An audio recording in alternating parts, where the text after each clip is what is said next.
हेल्स kitchen का devil mat मुर्डॉक फिर से एक खतरनाक रास्ते पर है। एपिसोड 5 में हमें देखने को मिला एक high stakes bank heist, ruthless criminals और किंग पिन की छाया जो हर कदम पर महसूस की जा सकती है। लेकिन इस कैओस के पीछे मार्वल ने छुपाए हैं ऐसे सीक्रेट और रेफरेंसेस जो इस कहानी को एक बड़े यूनिवर्स से जोड़ते हैं, मार्वल सिनेमैटिक यूनिवर्स से। आयरिश मॉब का कनेक्शन, रेयर डायमंड की कहानी और डिटेक्टिव एमजी किम का शार्प माइंड, हर सीन में एक हिडन डिटेल छुपी हुई है। आज हम बात करेंगे सभी comic book references, MCU connection और ईस्टर एग्स के साथ पूरे एपिसोड 5 का ब्रेकडाउन, ताकि आपको पता चले वो डिटेल्स जो शायद आपकी नजरों से छूट गई। तो पकड़ अप, क्योंकि हेल्स किचन इस बार और भी ज्यादा खतरनाक हो चुकी है। और एक बात तो पक्की है, जब डेविल जागता है तो कोई सुरक्षित नहीं होता। Hey super friends, welcome to our channel the superhero universe where legends rise. इस वीडियो में हम बात करेंगे डेयरडेविल बॉर्न अगेन के एपिसोड 5 के ब्रेकडाउन की। So tight your capes and let's assemble. Episode की शुरुआत होती है सेंट पैट्रिक्स डे पर, जहां न्यूयॉर्क सिटी हर तरफ ग्रीन सेलिब्रेशन से भरी हुई है। मैट मुर्डॉक अपने लॉ फर्म को फाइनेंशियल प्रॉब्लम से निकालने की कोशिश कर रहा है। इसके लिए वो न्यूयॉर्क म्यूचुअल बैंक जाता है, जहां assistant bank manager Yusuf Khan से लोन अप्लाई करने की वो ट्राई करता है। यूसुफ खान का कैरेक्टर मार्वल कॉमिक्स में भी एग्जिस्ट करता है और वो अक्सर ऐसे मोरली कॉम्प्लेक्स सिचुएशन में नजर आता है। यहाँ भी वो मैट को लोन देने से मना कर देता है, क्योंकि फिस का इन्फ्लुएंस अब फाइनेंशियल इंस्टीट्यूट तक भी पहुंच चुका है। ये मैट के लिए एक और सेटबैक है, लेकिन कहानी यहाँ से और इंटेंस होने वाली है। जैसे ही मैट बैंक से बाहर निकलता है, तभी वहाँ पर एक ग्रुप ऑफ आयरिश रोबर हमला कर देता है, जिसका लीडर डेल्विन है। डेल्विन का कैरेक्टर नया है, लेकिन वो आयरिश मॉब से जुड़ा हुआ लगता है। ये ग्रुप बैंक लूटने नहीं, बल्कि एक रेयर डायमंड को चुराने के लिए आया है। इसका असली पर्पस अभी क्लियर नहीं है। डिटेक्टिव एनजी किम को इस रॉबरी को हैंडल करने के लिए बुलाया जाता है। एनजी किम का कैरेक्टर मार्वल कॉमिक्स में भी देखने को मिलता है और वो एक बेहद शार्प और डिटरमाइंड डिटेक्टिव है। मैट को जैसे ही इस रॉबरी के बारे में पता चलता है, वो तुरंत वापस बैंक में घुस जाता है बिना सूट पहने ही। वो डेयरडेविल वाले इंस्टिंक्ट्स और फाइटिंग स्किल्स को यूज करता है और कुछ रोबर्स को आसानी से नॉकआउट कर देता है। इस सीन से हमें क्लासिक डेयरडेविल की रॉ और ब्रूटल फाइटिंग स्टाइल देखने को मिलती है, जो नेटफ्लिक्स के ओरिजिनल शो की याद दिलाती है। डेल्विन और डिटेक्टिव एनजे किम के बीच एक इंटेंस नेगोशिएशन होती है। डेल्विन जानता है कि पुलिस फोर्स बैंक को सराउंड कर चुकी है, लेकिन उसका मेन फोकस सिर्फ वो डायमंड है। यूसुफ खान भी होस्टेज में शामिल है और मैट उसे काम रहने के लिए कहता है। यहाँ पर मैट की लीगल और टेक्निकल नॉलेज दोनों हमको देखने को मिलती है। एपिसोड का सबसे बड़ा ट्विस्ट तब आता है जब मैट को एहसास होता है कि जो असली मास्टरमाइंड है वो डेल्विन नहीं है, बल्कि एक ऐसा आदमी है जो पहले से ही होस्टेज में छुपा हुआ था। जैसे ही पुलिस अंदर आती है, डेल्विन कोप का भेष बनाकर भागने में कामयाब हो जाता है। ये प्लानिंग काफी सोफिस्टिकेटेड थी, जो फिस के अंडरवर्ल्ड नेटवर्क की झलक हमको दिखाती है। मैट बिना टाइम वेस्ट किए एक रोबर का मास्क पहनकर डेल्विन का पीछा करता है। ये सीक्वेंस पूरी तरह से एड्रेनलिन फिल्ड है, जहां डेयरडेविल अपनी हाइटेंड सेंसेस का इस्तेमाल कर डेल्विन को ट्रैक करता है। आखिरकार मैट डेल्विन को रोककर डायमंड वापस हासिल कर लेता है और वो डायमंड वो यूसुफ खान को वापस कर देता है, जिससे खान के कैरेक्टर में भी एक मोरल डिलेमा पैदा हो जाता है। क्या खान मैट की मदद करेगा या फिस के दबाव में आ जाएगा? ये क्वेश्चन तो अगले एपिसोड्स के लिए सस्पेंस क्रिएट कर देता है। सबसे पहले हम बात कर लेते हैं इस एपिसोड के रिगार्डिंग सारे कॉमिक बुक कनेक्शंस की। इसके बाद हम बात करेंगे टीवी एंड मूवीज के कनेक्शन के रिगार्डिंग। जो पहला कनेक्शन हमें कॉमिक से रिलेटेड इसमें मिला, वो था आयरिश मॉब से रिलेटेड। इस एपिसोड में हमें डेल्विन और उसकी आयरिश गैंग को बैंक लूटते हुए दिखाया गया। मार्वल कॉमिक्स में भी आयरिश मॉब का एक बहुत बड़ा इन्फ्लुएंस रहा है। द किचन आयरिश, ये एक आयरिश मॉब ग्रुप है जो हेल्स किचन में ऑपरेट करता है। ये सबसे पहले पनिशर मैक्स कॉमिक सीरीज में इंट्रोड्यूस किया गया था। फिन कोली, एक और आयरिश विलन जो मार्वल कॉमिक्स में पनिशर के खिलाफ खड़ा होता है। डेल्विन का कैरेक्टर लूजली फिन कोली से इंस्पायर्ड हो सकता है। तो दूसरा रेफरेंस जो हमको मिला कॉमिक्स के रिगार्डिंग, वो था सेंट पैट्रिक्स डे और उसके सिग्निफिकेंस के रिगार्डिंग। सेंट पैट्रिक्स डे सिर्फ बैकग्राउंड का हिस्सा नहीं था, बल्कि एक सिंबल भी था। कॉमिक्स में कई बार ये डे आयरिश मॉब से जुड़े हीस्ट्स और क्रिमिनल एक्टिविटीज को कवर करने के लिए इस्तेमाल किया गया है। डेयरडेविल इशू 88 में भी कुछ सिमिलर इंसिडेंट्स हमको देखने को मिलते हैं, जहां क्रिमिनल एक्टिविटीज को फेस्टिवल के दौरान अंजाम दिया जाता है। इसके अलावा जो तीसरा रेफरेंस हमको देखने को मिला, वो था डायमंड हाइस्ट और किंग पिन कनेक्शन से रिगार्डिंग। डेल्विन और उसकी गैंग का मेन टारगेट एक रेयर डायमंड था। मार्वल कॉमिक्स में भी डायमंड्स और प्राइसलेस ज्वेल्स अक्सर क्रिमिनल ऑर्गेनाइजेशन के लिए पावर और वेल्थ का सिंबल होते हैं। किंगपिन्स ट्रेजर नाम की स्टोरी लाइन में विल्सन फिस्क के पास हिडन ट्रेजर होते हैं, जिन्हें कई गैंग्स लूटने की कोशिश करते हैं। यूसुफ खान, जो इस एपिसोड में असिस्टेंट बैंक मैनेजर थे, उनका नाम भी मार्वल कॉमिक्स में मौजूद है। वहाँ यूसुफ खान फाइनेंशियल मैनिपुलेशन और क्रिमिनल डीलिंग में फिक्स की मदद करते हैं। इसके अलावा जो चौथा हमको कनेक्शन देखने को मिला, वो डेयरडेविल के इंस्टिंक्ट्स और कॉमिक बुक एक्यूरेसी के रिगार्डिंग है।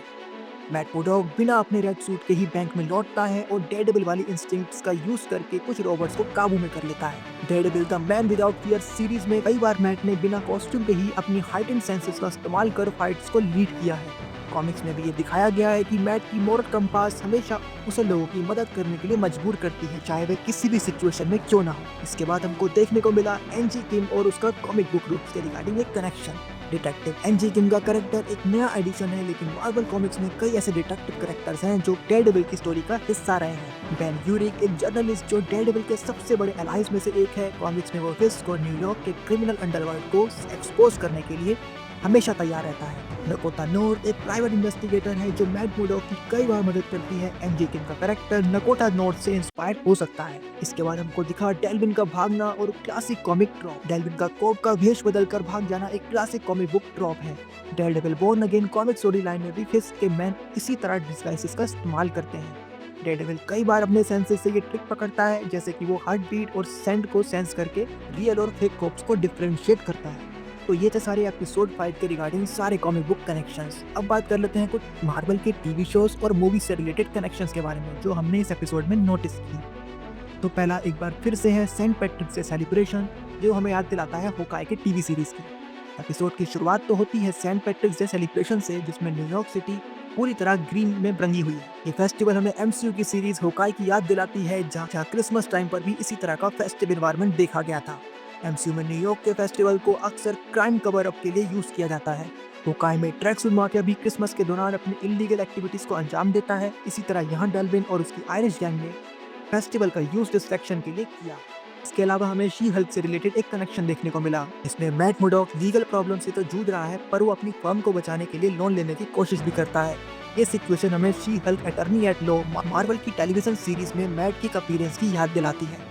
वहाँ भी मैट ने एक अंडरडॉग लॉयर के तौर पे काम किया था जो अपने प्रिंसिपल्स पर चलने में विश्वास रखता है। मैट की फाइनेंशियल स्ट्रगल मार्वल में हमेशा से ही उसकी ग्राउंडेड कैरेक्टर आर्क को हाईलाइट करती रही है। इसके बाद हमको एक कनेक्शन मिला जिसने हमको एंटमैन की वाइब्स दी। जी हाँ, आयरिश मॉब का रे डायमंड चुराने का प्लान एंटमैन फ्रेंचाइज की याद दिलाता है। एंटमैन एंड द वास्प में भी क्वांटम लैब को चुराने के लिए एक हीस्ट प्लान किया गया था। एमसीयू में हीस्ट यानी डकैती को लार्जर क्रिमिनल प्लॉट्स के तौर पर दिखाया जाता है, उन्हें यूज किया जाता है, जैसे कि अवेंजर्स एंड गेम का टाइम हाइस्ट यानी टाइम डकैती। इसके अलावा हमें डिटेक्टिव एनजी किम और जेसिका जोन्स का एक कनेक्शन देखने को मिला। डिटेक्टिव एनजी किम का कैरेक्टर हमें जेसिका जोन्स की याद दिलाता है। जेसिका भी न्यूयॉर्क की स्ट्रीट्स पर क्राइम से लड़ने वाली प्राइवेट इन्वेस्टिगेटर थी। जेसिका जोन्स सीरीज में भी हेल्स किचन की करप्ट सिस्टम और किंगपिन जैसे क्राइम लॉर्ड्स का एक बहुत बड़ा इन्फ्लुएंस देखने को मिला था। एनजी किम का इंक्लूजन ये हिंट करता है कि मार्वल नेटफ्लिक्स वर्स की कुछ एलिमेंट्स को एमसीयू में मेंटेन किया जा सकता है। इसके अलावा हमें एक कनेक्शन मिला जो हमें लॉकी की वाइब्स देता है। डेल्विन का कॉप की यूनिफॉर्म पहनकर भागना हमें लॉकी सीरीज से कई शेप शिफ्टिंग और आइडेंटिटी हाइडिंग मूवमेंट्स की याद दिलाता है। लॉकी अपने इल्यूजन्स का यूज करके कई बार अपनी आइडेंटिटी बदलता है, जहाँ डेल्विन ने स्मार्टली अपनी पहचान छुपाकर पुलिस को ट्रिक किया, जो मार्वल के विलन्स के क्लासिक टैक्टिक्स में से एक है। के अलावा एक हमें और कनेक्शन मिला जो हमें इको टीवी सीरीज की वाइब देता है। किंगपिन इस एपिसोड में फिजिकली प्रेजेंट नहीं है, लेकिन उसका शैडो हर तरफ महसूस किया जाता है। विल्सन फिस्क का नाम सीधे मेंशन नहीं किया गया, लेकिन फिस्क के अंडरवर्ल्ड कनेक्शंस और फाइनेंशियल होल्ड को देखकर उसका इन्फ्लुएंस साफ साफ नजर आता है। तो एपिसोड 5 ने हमको दिखाया कि डेयरडेविल सिर्फ फिजिकल स्ट्रेंथ नहीं बल्कि शार्प इंटेलेक्ट का यूज भी करता है। फिस्क की प्रेजेंस पूरे शहर में धीरे धीरे बढ़ रही है और मैट के पास अब लिमिटेड ऑप्शंस ही बच रहे हैं। आगे की स्टोरी में हमें और भी इंटेंस मूवमेंट्स देखने को मिलेंगे और शायद डेयरडेविल को एक बार फिर अपना क्लासिक रेड सूट पहनते हुए भी हम देख सकेंगे। तो ये थी डेयरडेविल बोर्न अगेन एपिसोड 5 की पूरी स्टोरी ब्रेकडाउन, साथ में comic book references, MCU connections और ढेर सारा एनालिसिस। अगर आप खुद को मार्वल और डीसी के यूनिवर्स से रिलेटेड किसी भी न्यूज़ या अपडेट से खुद को अपडेट रखना चाहते हैं तो इस वाली प्लेलिस्ट पर आप विजिट करिए। इस पर हम वीकली सुपर न्यूज़ के एपिसोड रिलीज करते रहते हैं। अगर आप जानना चाहते हैं मार्वल के legendary super hero super villains की कॉमिक बुक हिस्ट्री, उनके एमसीयू या टीवी शोज कनेक्शन, तो आप इस वाली प्लेलिस्ट पर विजिट करिए। डीसी के लिए इस वाली प्लेलिस्ट पर हमने बात करी है डीसी के सुपर हीरोज और विलन्स की कॉमिक बुक हिस्ट्री, उनके टीवी शोज और मूवी से रिलेटेड अपडेट्स के बारे में। अगर आप जानना चाहते हैं मार्वल के अपकमिंग फेज 5 से रिलेटेड मूवीज या पूरे टीवी शोज की इंफॉर्मेशन के बारे में, तो इस वाली प्लेलिस्ट पर आप विजिट कर सकते हैं। अगर आपको जानना है डीसी यूनिवर्स के बारे में कि डीसीयू क्या है, इसमें आगे कौन से शोज या मूवीज दिखाए जाएंगे, तो इस वाली प्लेलिस्ट पर आप विजिट कर सकते हैं।